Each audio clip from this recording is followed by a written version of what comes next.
Good evening. First, I want to thank everybody for taking the time out of their schedules to come to Greenfield.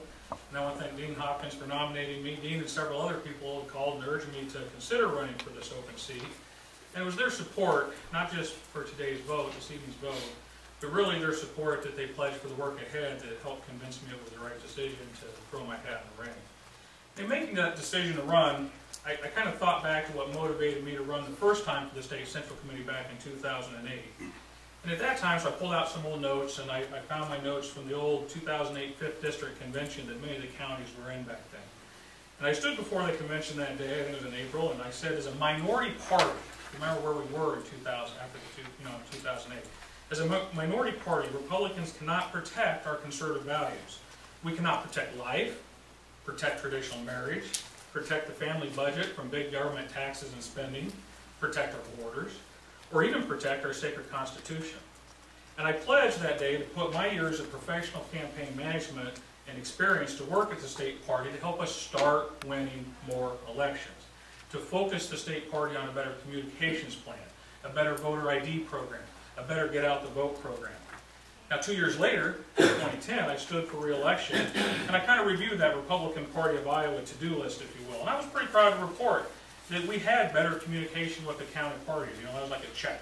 And we had better coordination with our state legislative leaders, and that was a check.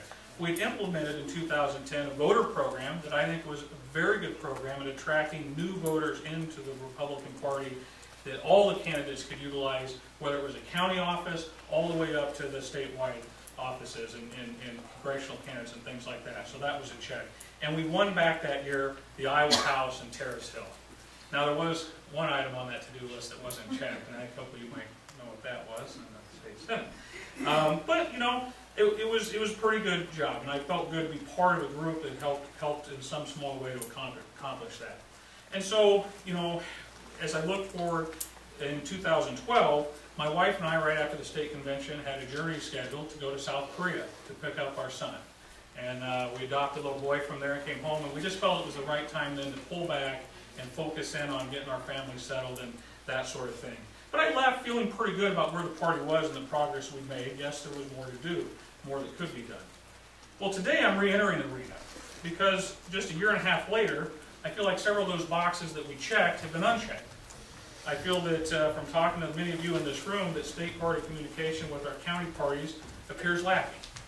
I feel that the relations between the state party and our elected officials are strained. And in the media, they like to even portray it as outright hostile. And I think the 2012 voter program was an abject failure. I think we lost the presidency. We lost ground in the Iowa House. We failed to make progress in the Iowa Senate. So if you think the last year and a half was rosy, great times for the Republican Party in Iowa, then I might not be your candidate. And quite frankly, it was, as a Republican, it was painful to watch. So when Dean called and the others called, I listened. My wife and I talked about it, and we discussed the challenge and the time commitment to get out to the counties, which is how I operated the 4 years I served before and how I would operate again. And we decided too much was at stake not to just sit idly by, to not try to help out. And so I kind of, in a way, I kind of feel like it's 2008 all over again. I kind of have that energy to get in there and try to help do what I can to you know, can't do it alone, but try to help get the party back onto the core basics. So what do we need to do? We need to end the drama, okay? We have too much of our party business being aired, our dirty laundry, if you will, being aired in the public. Yes, we can have disagreements. Yes, we can have frank discussions, but we don't need to do it in a way that puts it on the front page of the Des Moines Register or on the talk radio circuit. So I'm not running to see my name in the Des Moines Register or be on talk radio. Quite frankly, if you know my day job today, you'll know that I've got enough of that going on with my day job. I don't need it for this. What I am is I'm a nuts and bolts guy. I'm a party volunteer. I like to work in that role behind the scenes. I like to ensure the state party is a machine that is in top working condition. It is for you guys and the voters out there, the Republican grassroots voters, to choose our candidates and to elevate the important issues of the party up through the platform process. It's not for me or any member of the State Central Committee to dictate that going down. That's not the job of the party leaders to play favorites. So I think the party should be focused on providing the assistance that we need to get our candidates across the finish line.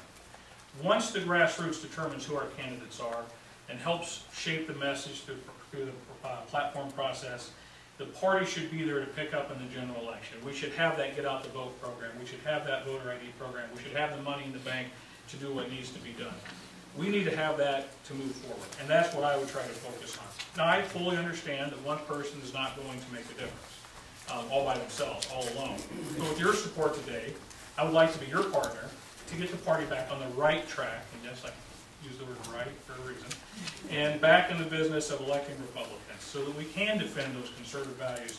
So tonight I ask for your vote. Thank you very much.